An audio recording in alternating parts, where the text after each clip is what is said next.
শুভ সকাল আমার প্রিয় বন্ধুরা, তোমরা কেমন আছো? আশা করছি সবাই খুব ভালো আছো এবং সুস্থ আছো। আর তোমাদের আশীর্বাদ আর ভালোবাসায় আমরাও খুব ভালো আছি। আমার এই ভিডিও যে যেখান থেকেই দেখছো না কেন, সবাইকে ভালোবাসা জানিয়ে আজকে আবার একটা নতুন ভিডিও শুরু করছি। তো সকালবেলা ঘুম থেকে উঠে পূব আকাশের দিকে তাকিয়ে দেখি একদম ঝলমলে রোদ উঠে গেছে।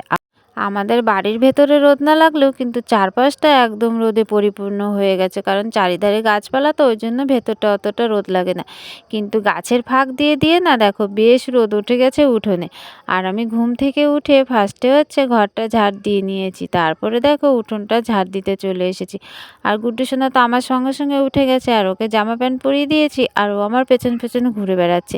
আরও না, যখনই আমি ঝাড় দেবো তখনই ঝাঁটার সামনে চলে আসবে। তা দেখো বকে বকে ওকে বারবার সরাতে হচ্ছে আর আমার ঝাড় দিতে হচ্ছে, এই জন্য আমার দেরি হয়ে যাচ্ছে।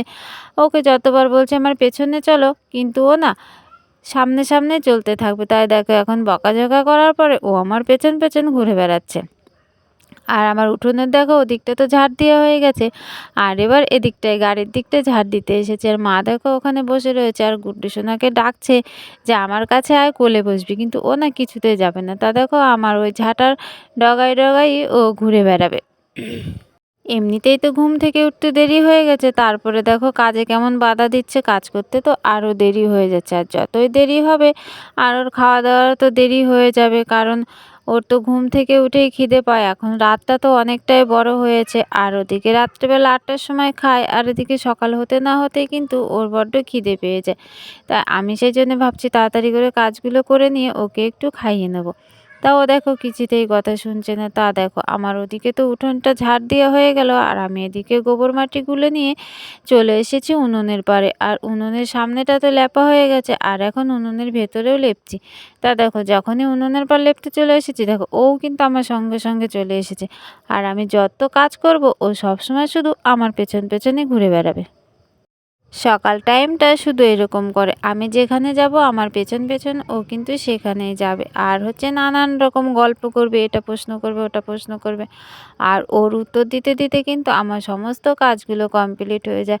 তা দেখো উনুনটা কিন্তু আমার পুরো লেপা হয়ে গেছে, আর এদিকটা এখন লেপে নিচ্ছি, যেখানে ভাতের হাঁড়িটা নামাই সেদিকটা এখন লেপে নিচ্ছি। আর গুড্ডু এখন বেশ কথা বলতে শিখেছে, সেই জন্যে ওর মধ্যে এখন নানান ধরনের প্রশ্ন জাগে, আরও নানান রকম প্রশ্ন আমাকে করে যায়। আর সেই প্রশ্নগুলোর উত্তর দিতে হয় আমাকে। কি বলো তো, ও তো বাচ্চা মানুষ, ওকে তো সঠিক উত্তরটাই দেওয়া উচিত, কারণ ও তো সেটাই শিখবে। আর ওদিকে তো আমার উনুনটা লেপা কমপ্লিট হয়ে গেছে, আর আমি দেখো সমস্ত থালা বাসনগুলো নিয়ে চলে এসেছি কলপারে। আর দেখো গুড্ডু কিন্তু আমার পেছন পেছন চলে এসেছে, আর ও আমার এই দিকটায় দাঁড়াচ্ছিল, কারণ ওর গায়ে দিয়ে জল ছিটে যাবে, সেই জন্য ওকে বারবার বলছি আমি ওখানে দাঁড়াতে। আর ও আমাকে বলছে মা তোমাকে একটু ছুঁয়ে দাঁড়াবো। তা আমি ওকে বলছি ছুতে হবে না, তুমি ওখানে দাঁড়াও চুপচাপ।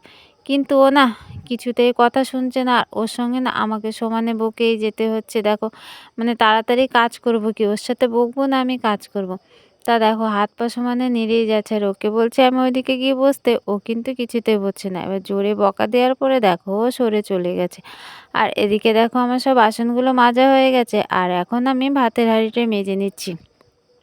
আর ওই যে দেখছো লাল গামলাটায় জল ভরে রেখেছি, ওটা না উঠোনটা একটু লেপে বলে জলটা ভরে রেখেছিলাম, তা না কিছুতেই লেপা আর হচ্ছে না। এ কাজ ও কাজ করতে করতে না দিন শেষ হয়ে যাচ্ছে, কিছুতেই আর করে উঠতে পারছি না। তা জলটা এখনও পর্যন্ত ভরাই রয়েছে। তা এদিকে দেখো আমার কিন্তু বাসনগুলো সব মাজা হয়ে গেছে, আর ভাতের হাঁড়িটাও এখন ধোয়া হয়ে গেছে। আর গামলায় যে জলটুকু ছিল সেই জলটুকু কলপারে ঢেলে দিয়ে কলপারটা ধুয়ে নিলাম ভালো করে। আর এই লাল গামলাটার মধ্যে না এই নতুন শাড়িটা ভেজানো ছিল, কারণ মার শাড়িটা নষ্ট হয়ে গেছে, সেই জন্য মাকে এই শাড়িটা এনে দেওয়া হয়েছে। আর মা বলল এক রাত ভিজিয়ে রাখ, তাহলে মারটা কমে যাবে, সেই জন্য কালকে রাতে ওটাকে ভিজিয়ে রেখেছিলাম, তাই এখন ধুয়ে রোদে মেলে দেবো। তা দেখো শাড়িটা ধুয়ে নিয়ে কিন্তু চলে এসেছি। আর তোমাদের তো আগেই বলেছি এখানে কিন্তু ঘুম থেকে উঠে একটু রোদ লাগে, আর একটু বেলা হয়ে গেলে না আর একটু রোদ থাকে না। তাই ওদিকে তো এখনও রোদ আসেনি, তাই ভাবলাম এই বাসটায় শাড়িটাকে এখানে মেলে দিই। নতুন শাড়ি তো, যতই হচ্ছে ধোয়া হোক না কেন ৩-৪ দিন ধোয়ার পরে তারপরে হচ্ছে শাড়ির মারটা চলে যাবে। তা হচ্ছে দেখো ধুয়ে দেওয়ার পরে আমি পুরো শাড়িটা কিন্তু এখানে মেলে দিয়েছি আর এখানে এটা শুকোবে। শাড়িটা মেলে দিয়ে আমি চলে আসলাম ঘরে। আর ঘরে এসে এখন বিছানাটা তুলবো। দেখো মশারির এদিকটায় খুলে দিয়েছি আর এবার ওদিকটায় খুলে দিচ্ছি। আর খুলে মশারিটা কিন্তু গুছিয়ে আমি ওই জানলার ওখানে রেখে দিই। তা জানলার ওদিকে তো মশারিটা গুঁজে দিলাম আর জানলা দুটো এখন হচ্ছে খুলে দেবো। উপরেরটা দেখো খুলে দিলাম আর নিচেরটা না খুলে দিচ্ছি। নিজেরটা ছিটকানি লাগানো যায় না বলে রাত্রেবেলা ওটাকে বা ভেতর দিক দিয়ে না একটু বেঁধে রাখি। তা দেখো এদিকে কিন্তু জানলাটা খুলে দিলে না সকালবেলায় হচ্ছে ঘরে রোদ চলে আসে।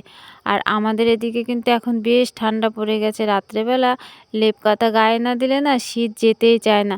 তা দেখো আমরা তো কম্বল অনেক দিন আগেই বের করে আর আমাদের বাড়ির পূর্ব দিকে পুকুর তো বেশ ঠান্ডা আসে জানো না কি বলবো তোমাদের। আবার গরমের দিনেও না ভালো লাগে, বেশ ঠান্ডা ঠান্ডা লাগে। তা ওদিকে তো আমি বালিশগুলো রেখেছিলাম আর কম্বলটাকে না বেশ ভালো করে ভাঁজ করে জড়িয়ে রাখছি। জড়িয়ে ওর উপরে বালিশগুলো এখন আমি গুছিয়ে রেখে দিচ্ছি। আর গুড্ডি সোনা এখন তো বেশি ঘরে আসে না, কারণ শীতের দিন তো ওই জন্য ঘরে বেশি থাকে না, একটু বাইরে দিয়ে ঘোরাঘুরি করে, একটু রোদে ঘোরাঘুরি করে। সেই জন্য আর বিছানাটা এখন আর অতটা এলোমেলো হয় না। তা দেখো বিছানাটা ঝেড়ে ঝাঁটাটা যেখানে রাখার সেখানে রেখে আমি বাইরে চলে এসেছি। আর বাইরে এসে এই তিরপলটাকে এখন একটু গুছিয়ে দিচ্ছি। আর এই জানলাটায় তো অনেকক্ষণ আগে রোদ এসে গেছে কিন্তু এটা গোছানো হয়নি, তাই এটা গুছিয়ে দিলে না একদম বারান্দাটা পরিষ্কার হয়ে যায়। আর ওদিকে যে বিছানার চাদরটা দেয়া রয়েছে ওটা না খুলি না কখনো, কারণ ওদিকটা তো দেওয়াল রয়েছে, ওদিকের আলো থাকলেও কোনো অসুবিধা হয় না, না থাকলে কোনো অসুবিধা হয় না। সেই জন্য এই পর্দাটাকে একটু তুলে দিই যাতে বারান্দাটা একটু আলো হয়। সেই জন্য আমি পর্দাটা তুলে দেখো ওদিকে গুজে দিয়ে জামা কাপড় চেঞ্জ করে চলে এসেছি দেখো চা করতে। আর এখন আমি চাটা করে নেব। চাটা খাওয়ার পরে রান্নাটা বসাতে হবে। তা ওদিকে তো দেখো আমি রান্না-বান্না করে নিয়েছিলাম। আজকে তেমন একদমই কিছুই রান্না করিনি, সেই জন্য তোমাদের সাথে শেয়ার করিনি। কারণ মানে একদম নর্মাল রান্না করেছি, শুধু গুড্ডুর জন্য একটু তরকারি করেছি আর আমাদের জন্য সেদ্ধ ভাত করেছি।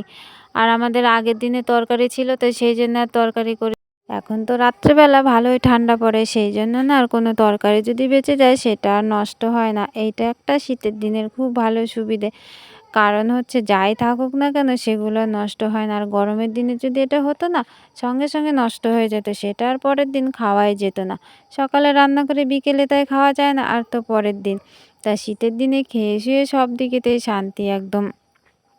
তা দেখো ওদিকে তো আমার সব থালা বাসনগুলো মাজা হয়ে গেছে আর এখন আমি কড়াটা মেজে নিয়েছি। কড়াটা একটু হালকা হালকা পুড়েও গেছে, সেই জন্য হচ্ছে ভালো করে বালি দিয়ে ওটাকে ঘষে মেজে একদম পরিষ্কার করে নিচ্ছি। কড়াটা তো মাজা কমপ্লিট হয়ে গেছে আর এখন আমি থালা বাসনগুলো সব ধুয়ে নিচ্ছি। আর আজকে না সব কাজগুলো একটু সকাল সকালে সেরে নিচ্ছি, কারণ সকাল সকালে যাব প্রসাদটা খেতে। অনেকটা ভিড় হয়ে যায় তো, কারণ গুড্ডু সোনা অনেকক্ষণ ধরে বায়না করছে আমি হচ্ছে আজকে প্রসাদ খেতে যাব, তাই ওকে নিয়ে যাব, তো সেই জন্য ভাবছি একটু সকাল সকালে যাব। তা ওদিকে দেখো আমার থালা বাসনগুলো ধোয়া কমপ্লিট হয়ে গেছে আর এদিকে আমি চলে এসেছি বিকেলের উঠোনটা ঝাড় দিতে। তা সূর্য দেখো পশ্চিম আকাশে চলে গেছে আর পশ্চিম আকাশ থেকে একদম আমাদের এই টিনের ঘরটায় যে সূর্যের আলোটা পড়েছে তা দেখো একদম লাল হয়ে রয়েছে। আর এখন বাজে দুপুর 2টো, তাই আমি ভাবলাম উঠোনটা এখন ঝাড় দিয়েই ফেলি, কারণ দেখতে দেখতে বেলাটা গড়িয়ে যাবে। আর উঠোনটা তো কলপাড়ের ওদিক থেকে আমি ঝাড় দিয়ে এদিকে নিয়ে চলে এসেছি আর এই টিনের ঘরের সামনেটা তো পুরো ঝাড় দেওয়া হয়ে গেছে। আর এদিকে ঝাড় দিয়ে আমি দেখো ওই গাড়ির ওদিকটায় চলে গেছি, মানে ওইখানে একটা রান্নাঘর আছে সেই রান্নাঘরের সামনেটা। আর রান্নাঘরের সামনেটা এখন ঝাড় দিয়ে নিচ্ছি। আর ওই মাঠের দিকে তো দেখতে পাচ্ছ রোদ দেখা যাচ্ছে। আর আমার তো এখন পুরো উঠোনটা ঝাড় দেওয়া হয়ে গেছে আর আমি উঠোনটা ঝাড় দিয়ে চলে এসেছি দেখো এদিকে জামা কাপড় তুলতে।